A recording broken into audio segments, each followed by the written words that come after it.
Nice. Very wow. Is that a wobblehead of Me, Dr. Evil? Shant. Looks like Dr. Shant. Mr. 1S himself. Yes. Love it. You know what you get when you get 1S and 2S's? It's 3 S's. 2, 1. It's the Shant and Ari podcast, you guys. Episode number 43. Shant, are you sure it's not COVID-19 that you're feeling right now? Not feeling good, man. Not feeling really good. You're going to have to carry today's show. Just going to let you do all the talking. I'm just going to sit here and... It's very unusual. Yeah.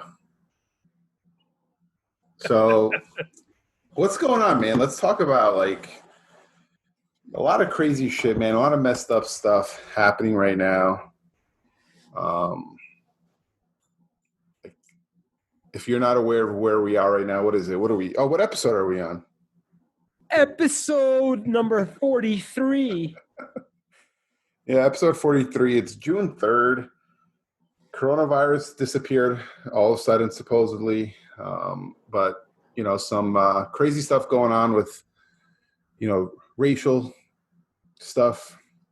I don't even know how to say it. It's just... Why are black people still fighting for this basic human right? Why is the question. Like, they've been... Like, I thought this shit ended in the 60s, bro. Yeah, it's 2020, man. Like, it's fucked. It's like, it's been like 400 years, dude. Like, like we talk about, I mean, we kind of, I think why, I know why you kind of want to talk about it, because we kind of connect a little bit, with being Armenian and the shit we had to go through. And it's like, we don't need, like this is just not right. It's not cool, man. It has nothing to do with skin color, man. I'm just trying to imagine if we were witnessing us on the news right now, guarantee you some of the same emotions coming out. If we could talk frankly, us Armenians, we've been through this, right? Didn't we blow up a bank and have a song about it? That was very early on. Yeah, but I'm saying, like, in context, like, we were sick and tired. Yeah. And we hit the streets pretty hard. Yeah. We definitely used the word revolution to its fullest extent. We got into some trouble back in the 70s and 80s, and we stopped doing that. However, we, to some degree, the power is in numbers. Mm-hmm. The reason why the Black Lives Matter movement is at where it's at is because of a ton of numbers. You got a lot of upset people in that movement that it really is. It's upsetting because you got black people that make up such a large minority in this country, almost to the point of, I don't know, like a largest minority in the country. But I know what you mean. Right. And why is this still a thing? Like, why aren't Asians given the same type of... Yeah. And I hate to be... This is how we got to talk now. We've got to keep it real here. Why are black people constantly... Yeah, not Indians. Singled out. Indians are the same color. Exactly. It's fucking weird. It is fucking weird, and it's annoying because we've constantly been through... See, we don't get persecuted by cops here. No. We get ignored by politicians here. Yeah. There's a difference. We're not arguing for our lives anymore. We're arguing about political demands. Yeah, and we don't get heard. but not getting hurt on that is not like, you're not like, yeah, it sucks, right? Like we go through, like we want recognition, all this stuff, but it's not as serious. If you really want to talk about it, right? It's not as serious as No, like nowhere near as dealing serious. with it day to day, as far as like your life. Civil liberties. Yeah. Black people are arguing for civil liberties they were told that they do have, but it's being more and more. It's becoming more and more clear that they do not.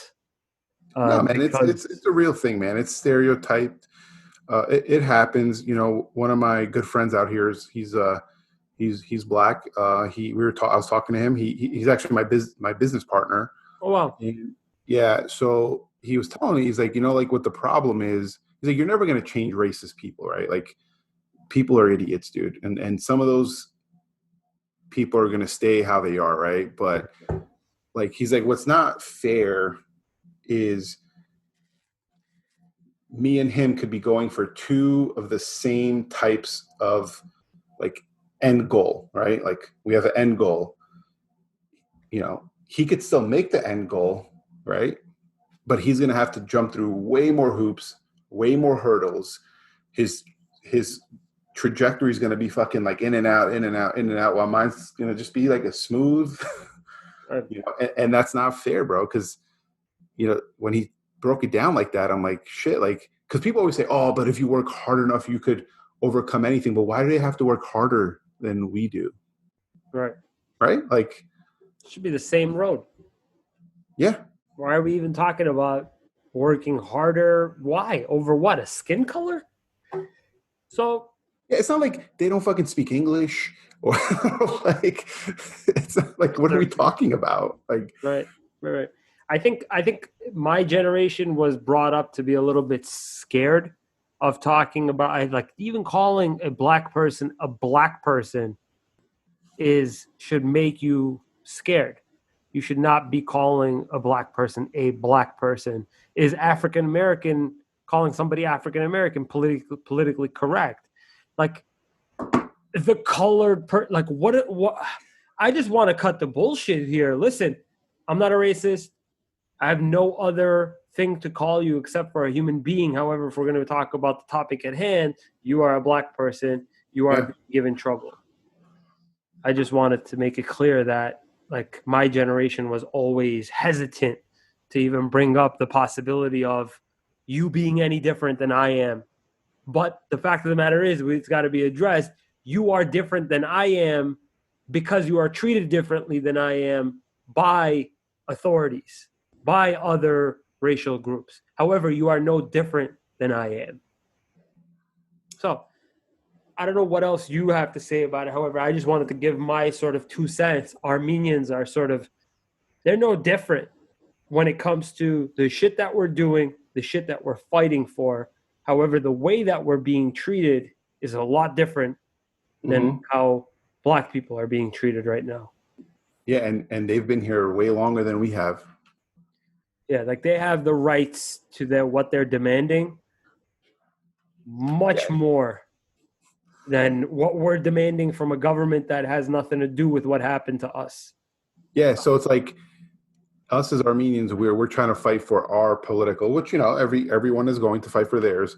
But how do we expect to get our stuff figured out if we can't even figure out what's going on in America with black people? Right. Or if we don't even support that to begin with, right? And it's like we have the balls to be like, yeah, but the genocide, you have to. Right. So I think we got to support them for a pretty decent amount of time until they get what they're looking for before we can even demand anybody else support our cause in the United States.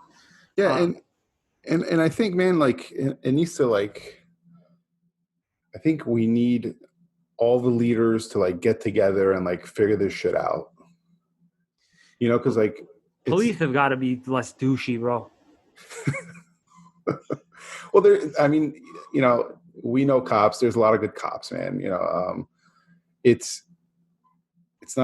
is a cop thing as well. Obviously, that's the main thing here, but it's like it's a whole system that trickles down to the cops, and then it's like they're the ones reacting to these and doing this stuff. But it's like it starts from the top and it trickles down. I think we need like leaders from like, you know, black civil rights leaders, like political leaders, you know, like all these people, man. Like, listen, I don't care if you're a Democrat, Republican, who you vote for. I don't give a shit, man. Like, okay, I don't. I'm an independent, if you want to call it. I don't know what you are. I don't think you really care. Um, my thing is all these people who are like, this has to stop. This has to, like, let's say Biden, right? I don't care if you support him or not. It doesn't bother me. Seems like a nice old man, but a cool guy. I don't know. Have a couple of beers with him on a Sunday. Yeah. You know, he's talking about like how this is not right, but they turn it political where it's like Democrat, Republican. But to me, it's like, dude, you've been in office 30 years. What have you done? Okay. Right? Like, what have you done? Like, you didn't give a shit these past 30 years. Now that you're running for president and you have a voice, you want to take advantage. Trump too. Like, dude, like this is a good time for you to step up and actually get people to like you, because a lot of people hate him, right? Like, let's be, it's either you love him or you hate him. And there's a, You're not neutral about Trump. Like, yeah, he's all right. yeah, it's either you fucking love the guy or you really like despise him. And it's like you had a chance here to like get some of those people to be like, you know what? And he dropped the ball, in my opinion. Yeah, he fucked that up completely there. He could have just not called CNN fake news and he just kept on pushing the. Just take Anyway, off of that. Just one or 2 days and just fucking talk about the situation, what you're gonna do to fix it. Idiot. Just call out the leaders, be like, come to the White House right now. Let's fucking hash it out, man. Like, let's fucking sit here and get on a whiteboard and have a whiteboard session or some shit. No. We've got it covered. We have a team of 14. Just idiot. Flat out idiot. But this is not a political fucking show, or we're not taking sides. We just like, there's stuff he's done good, there's stuff and right now he's just dropping the ball, in my opinion. I think he could have done a better job. He's nowhere to be found, honestly.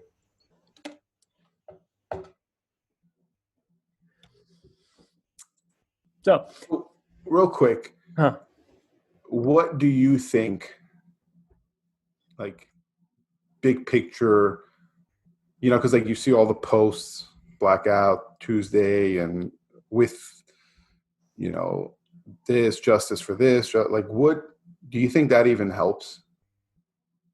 Yes. Okay. Yeah.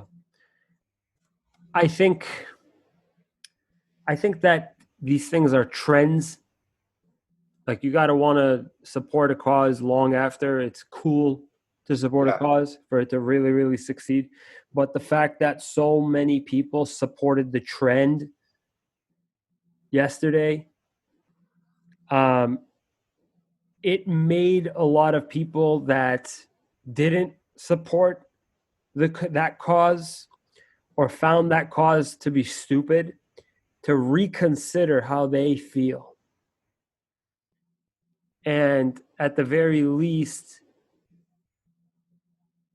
be less racist, be a little bit more open-minded, because they see that their peers are seeing this to be at the very least that important enough to express an opinion about what's going on.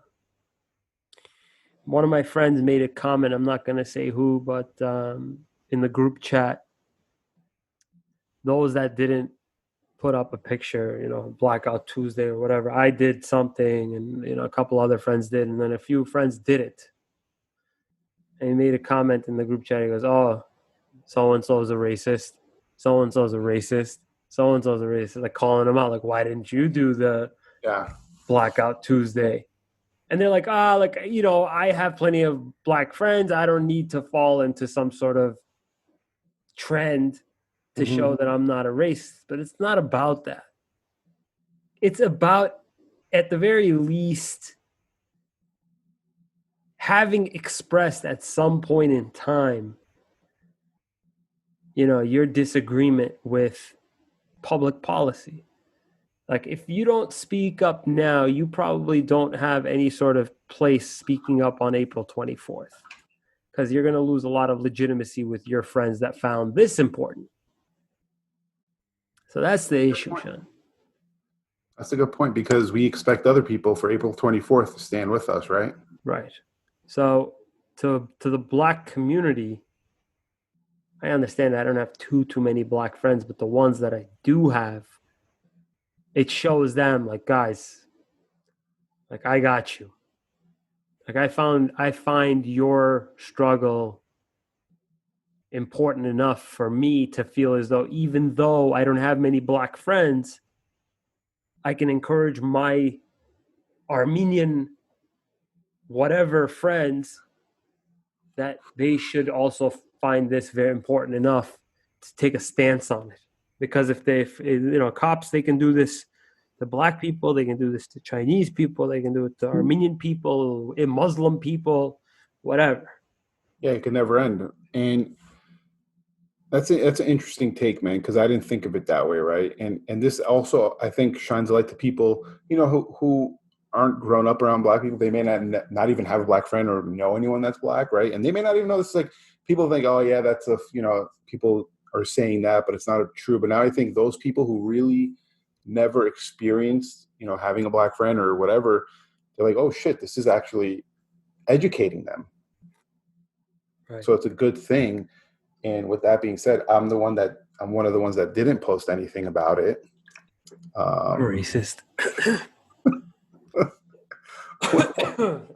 So I'm in a group chat with my friends, and me and Vic, Vic's Puerto Rican and Chinese, and Lucille's in the chat. We're talking about it, and we're like, Lucille's very happy. Everyone's like sharing it, this and that.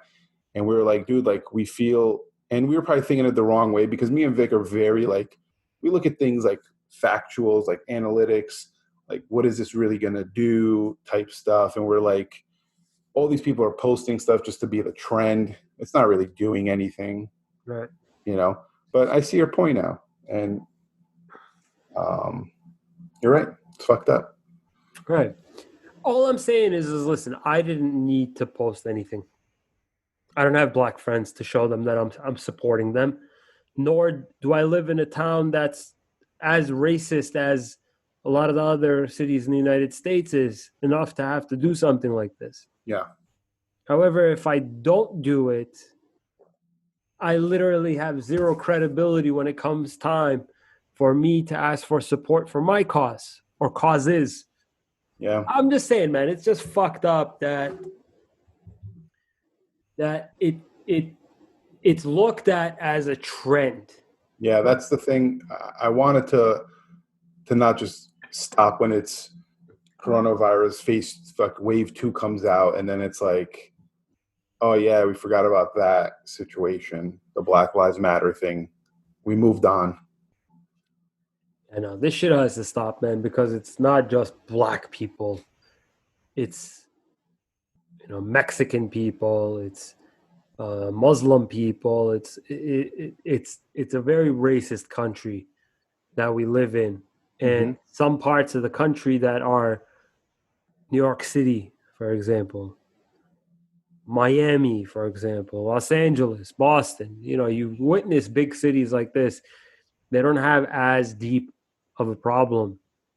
But then you go to places like, I don't know, Orlando, Florida, Chicago, Detroit. These places are fucking hotbeds for racism. Anyway, I just wanted to express my opinion, Sean. I'm happy that you brought it. You wanted to bring it up, and I wanted to bring it up enough to express. You have a lot more black friends than I do. Yeah, my best friend is black, right? Like, Lucille is one of my best friends. I'm not just saying that, I have, everyone that throws that, I have black friends, I don't have any. I don't have any black friends. Yeah. I'm just saying, yeah, I do. My business partner is black. My best friend out here, we have season tickets together. He's you met him, Seneca. He's black. Oh yeah. He's one of my closest friends out here. One of my close friends. It's just, I don't know why. I just always like, You know what it is, man? I'll tell you this right now. When we moved to New Jersey, right? I grew up in an Armenian school around all Armenians, right? Moved to New Milford to middle school, seventh grade. And I look different than everyone in New Milford. Everyone's white, like blonde hair, pure white. Like it was a white town. I felt like looked at, right? Like not like I didn't feel like any racism or anything, but like I felt out of place, right? Because I wasn't used to like seeing white people.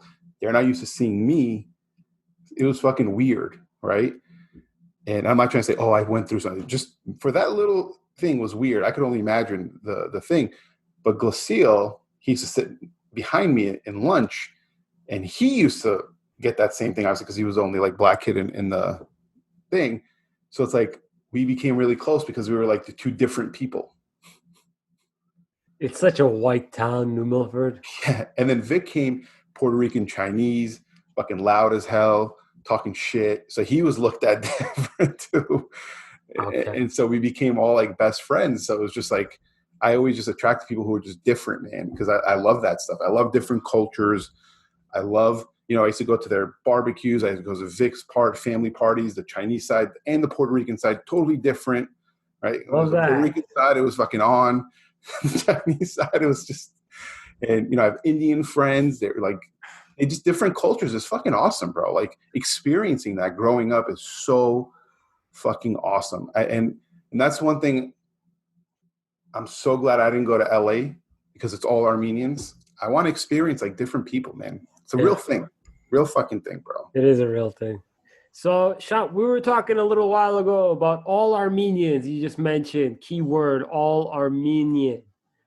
Yeah, In Arizona, you don't have as many opportunities to do business with Armenians, but you know, I have to turn down Armenian business all the time, possibly for other Armenian business. yeah, I got choices here. I got options for different vendors that are Armos.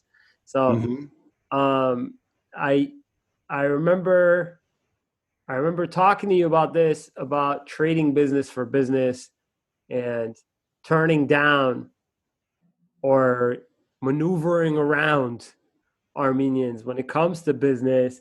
I want you to take a little bit of a storytelling approach real quick as to what that was like for you when being, oh, wow, you're Armenian too in Arizona, and what your initial thoughts were when approached with the idea of maybe trading business for business. yeah. So, little context. Obviously, we're Armenian and we're small. Unless you live in Glendale, California, or Watertown, Massachusetts, we're a very like if you're anywhere else and you see an Armenian, you're gonna like vibe, right? You're gonna like connect. Yep. And so when I came out here, the only person that I knew was an Armenian, Hovannes, right? Uh, so like anytime someone asked, because he has his own business, he sells cars. So like it was like I felt like it was my duty to help him out. Like as much as like if someone wanted something or like I needed something, I would go to him, right? Now it's getting to a point where I see why I didn't move to Glendale, California, because I feel like I'm obligated to. And when someone says, "Hey, I'm Armenian, I have this business," like I'm obligated to like help them, not like help them like I'm gonna like be their person to like help their business, but like send them someone if I know, use them personally if it's a service. And it just gets to the point of like, fuck, man, it becomes like a second job. And So, I could just imagine you going through this because this is like everyone you know. so, um, real estate is a tough one here because I know like 10 different people that are real estate agents. So I remember getting approached, and actually it was like a few times by different other Armenian real estate agents, like, hey, by the way, like, oh, I saw you posted something about real estate. Like, are you in the market? And like, this is when I first started working with Bernie. And, if you're not upfront with them, like during that first interaction, they like kind of pushed the envelope a little bit. So one lady tried to sign me up, like have me fill out her questionnaire and like, Wow. you know what I mean? But I responded back to her on Facebook, like, yeah, no. I remember filling one of these out for Bernie. He works for That's a good one. yeah, like letting her know, like I'm kind of fucking somebody right now, so Taken. don't worry about it. So like if you're not with RMOs, especially if you're not immediately upfront with them about who you use, like they're just so when are you thinking about buying? When do you need it? Like you need an electrician? No. My uncle's an electrician. Yeah, yeah. Or jeweler. Phew. Fuck, man. So yeah, it's so tough. But my experience has always been really good because it's like, okay, you need a favor for a favor. And usually favor for a favor, how it works to your benefit is the following. It doesn't work to your benefit to be trading favors for favors very early on in developing your business at all because you need cash flow, Okay. right? So if you can avoid doing this whole favor for favor, talking to Armos, this kid take care of him, that kind of shit very early on, and wait, tell them like, listen, like right now is not a good time, or like, you know, right now I'm not thinking about buying a house, buying any jewelry, buying anything until later on. Here's my price. Kind of give them Well, a hint. didn't and we'll remain anonymous, but didn't we have a cousin who lost a car business, uh, because all the Armenians just wanted a fucking deal. They all just real quick, just do this, for, like in and out, 2 seconds free, man. Just fix that up and the Take dent. care of this. Yeah, and because he's such a nice guy, it's the Mr. Nice Guy, right? It fucking runs in our family, I guess. And Not he was such a anymore. nice he was such a nice guy. He wanted to help everybody, and fucking made him lose his business, right? Isn't that the story? Right. No, he was.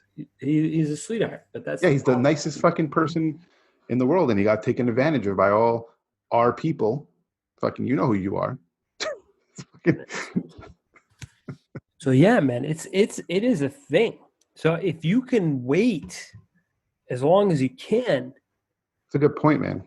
and start reaping the benefits of now being able to trade business for business because like you have other income from other people, it's a beautiful thing because now you're plenty fed, you're full. Now you're like trading like, okay, I see your one pachlava and I trade you for one ghadaif.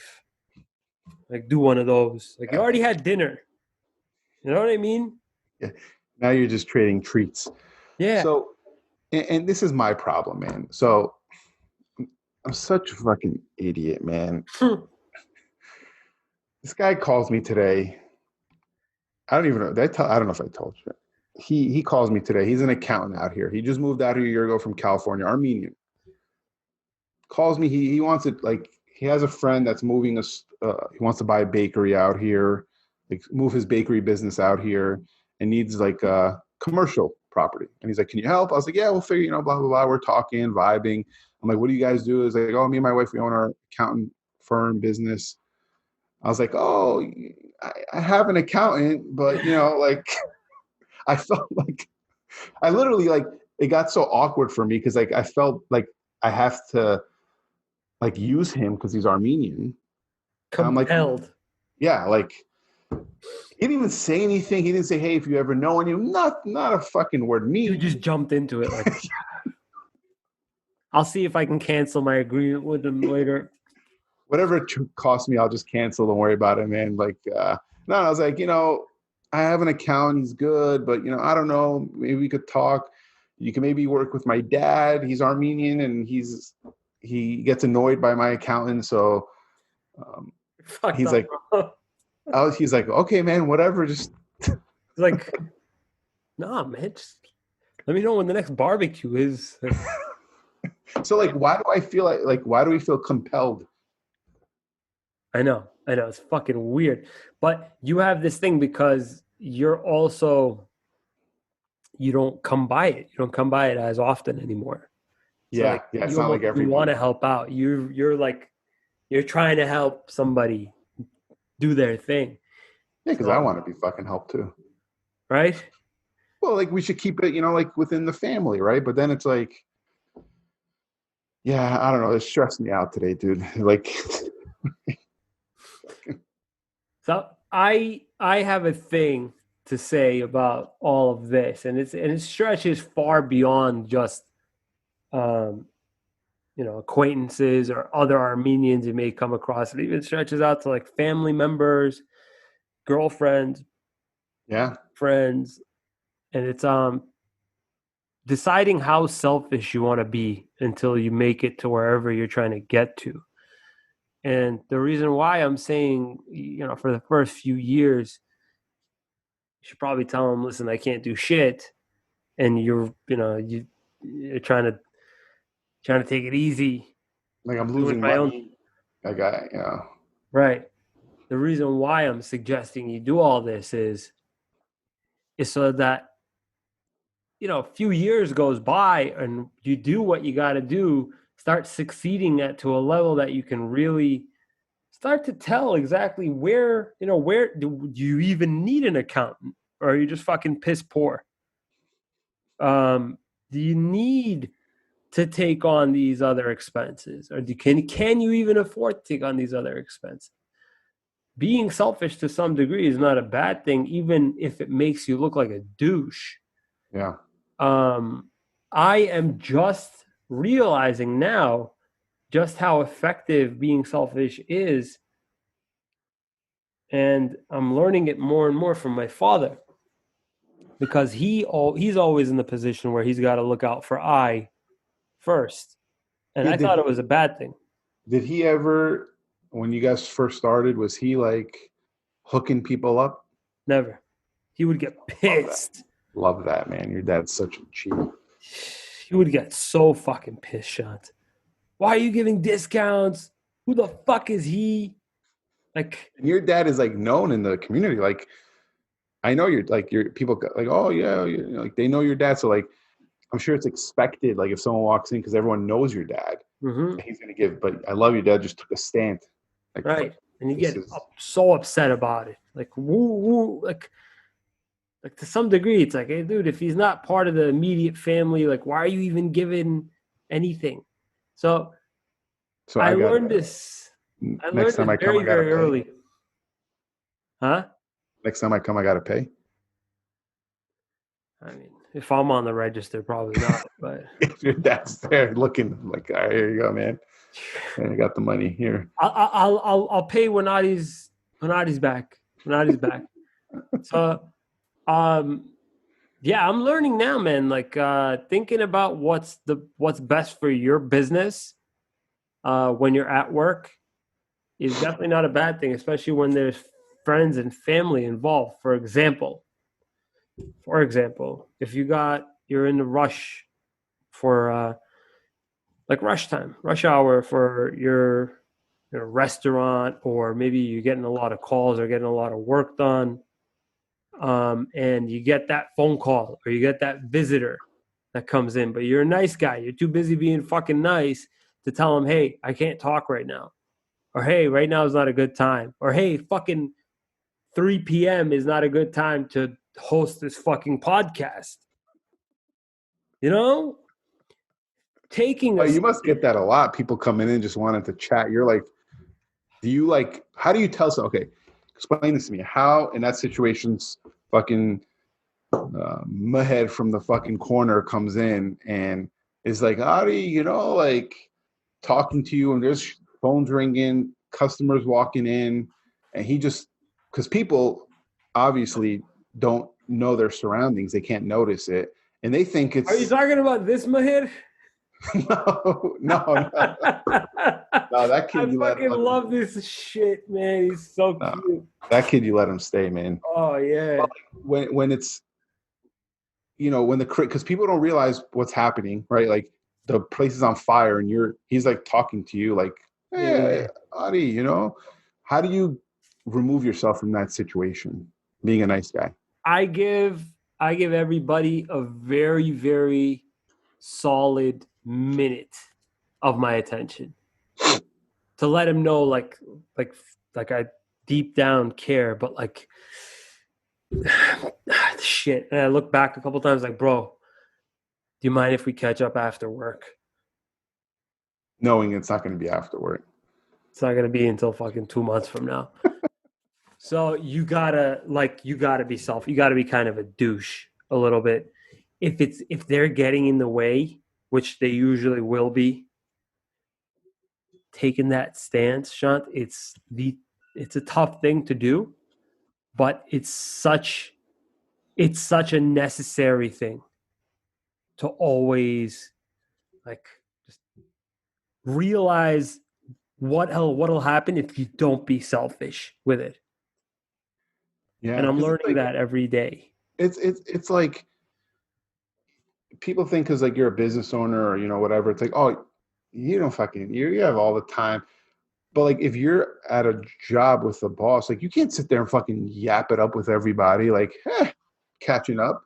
But people think because you own a business, it's like, oh, dude, you don't need to fucking worry what's going on. Like, no, actually, asshole, I have to worry more. What about your wife? What about her? I'm trying to figure out how this is going to work when I get married. Do you ever let your wife get in the way of your work? Yes Your and no. weekends, sometimes when you were doing more Selling? independent real estate? Yeah. No, she was um like one time. It was like a Sunday afternoon. We had plans to like hang out, go to Sedona, and then I get a call. It's like, hey, like, can you come over I want to sell my house, blah blah blah. And Betty's right there, like doing something, and I'm like, no, I can't today. When's a better time? She looks back. She's like, and I hang up. She's like, what are you doing? I'm like, what do you mean? I'm like, we're gonna go hang out. She's like, call the fucking person. Go to the fucking house. Go sell the Yeah. house. So she was very supportive, man. Because she knew in the beginning she had to be right. Like for me to get to the point where we want to get to, where I can take it easy and have more time for her. In the beginning, she knew like, hey, you got to go do you, man. Like I'm gonna go to Ross and TJ Maxx. You fucking go. Do what you got to do, but at some point it does have to slow down. Or so they desire for it to slow down. Well, it has to if you want a decent relationship. Right. Right. It has to be an end game. Like if you're just like a Gary who just wants to be just a workaholic for the rest of your life, that's not gonna get you anywhere as in a relationship. But there has to be an end game. Like, hey, babe, give me like 3 to 5 years of just doing this, because once we get to this point, I could slow down. Okay, so it's funny that you just mentioned that end game. End game is a really, really good modern term for what I had in mind. But I've been reading a lot. I've been listening to audiobooks a lot about the relationship between man and woman when it comes to sort of what women really, really want from men and how men should be acting in a very, very just basic sense. So a man should always be on his purpose. He should always be after his purpose. Whatever his purpose is, he should constantly be going after that. So say your purpose is, going out there and hunting for food and providing for a family until your son or daughter is old enough that she could do it for the family. Mhm. That type of a thing. You're constantly out there. You're constantly out there fucking killing off bears and shit, Yeah. collecting firewood. So the moment that you stray from your purpose, it's almost unattractive for them. Like you're taking time off from going to work and making this family money to put food on this table to make me happy. Is that a fucking joke? So to some degree, you being selfish with your time is actually looking out for them. But I think the real magic happens when your wife understands that, understands the very, very basic interaction that takes place between man and family. Mm-hmm. When they don't understand it, you've got a psychologically unhealthy woman that you're with that constantly needs the attention she didn't get Yeah, growing up. and the other spectrum, you have to be careful. You don't want someone who's just go work to like not the materialistic, just like go work so I could spend all the money. So Right. it's the fine line. You're right. They need to like you're 100% right. Like they need to not be dependent on you. They have to understand like okay, you're going after this. I support it. But when you're with them at the time, like let's say you could spend dinner with them, right? Every night, just be locked into them. Don't be Right. like, I brought back all this fucking bison that I hunted earlier. don't be For like, us. yeah, hang on, 1 second, like, yeah, oh, but I got to take this, like just. Right. Weird flex, by the way. 2 phones. Nice. So, It's a balance. So for you, because you're a workaholic-ish, you are. I'm not, but I've given up trips. why do you I've have given 2 phones then? like Betty would go to Rhode Island, Betty go to California. I'm like, yeah, I'm not going. And she's like, okay, like, If you're cool. not a workaholic, why do you have 2 phones? I have 2 phones. Can you answer that for me? Rather not. All right. I'm not as a workaholic as you are. Let's put it that way. I Oh, shut I shut it off. Both phones. oh, so you only have the iPhone 8? Is that what you're trying to tell me? You don't have like the iPhone 10 as the backup? Yeah, Anyway, but so I just think that you shot, you hit it, and you won the lotto with I did. Betty, because I see so many different positive qualities about Betty that it's almost like you don't even need to be selfish. What you're doing is normal, and she never puts you on the spot for following or going after your purpose. And your purpose is not a selfish purpose. You're not out there trying to fucking work on your jump shot. Yeah. Like, you know what I mean? Like, I just like get in shape to look sick, like have a 6 pack. Like, yeah, you got fucking Instagram pictures to post of your body. So I just find it very, very weird that this discussion, we could be talking about should I be selfish, but it's very, very subjective to if the person judging what your actions are they judging it as being selfish? Or if my father, for instance, looking at it and being like, no, be a fucking man.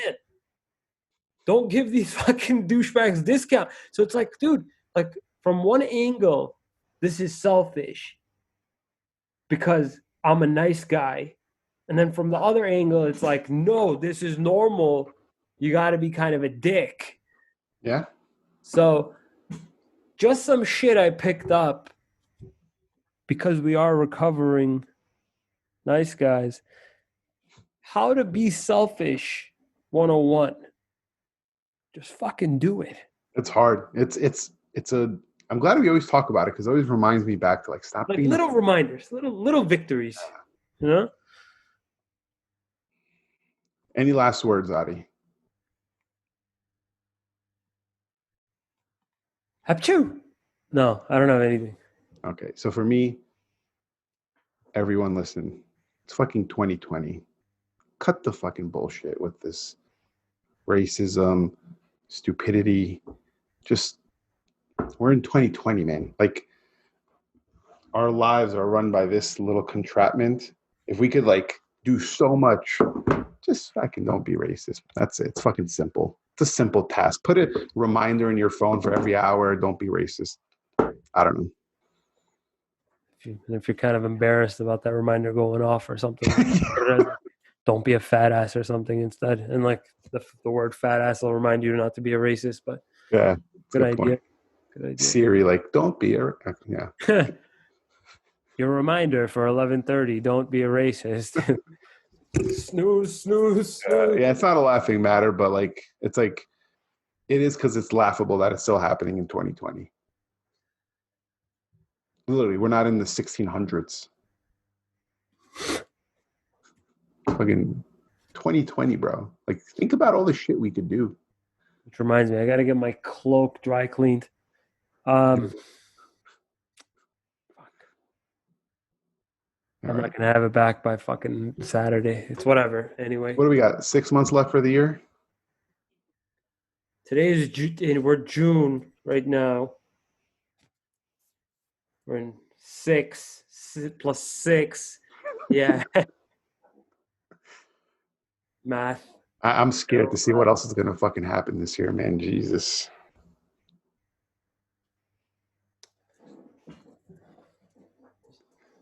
I don't know. I don't know about the word scared right now. I think you're overly cautiously curious. Point. Yes. We're not scared of shit. It all started when Kobe died, man. Fucking we just went downhill after that. God rest his soul, man. Yeah. All right. Well, I'm gonna go to bed, man. I'm fucking sick and tired right now. All right, Mr. One Us. I'll All see right. you. Good night. I'm leaving completely. Good night, Shant. Good night.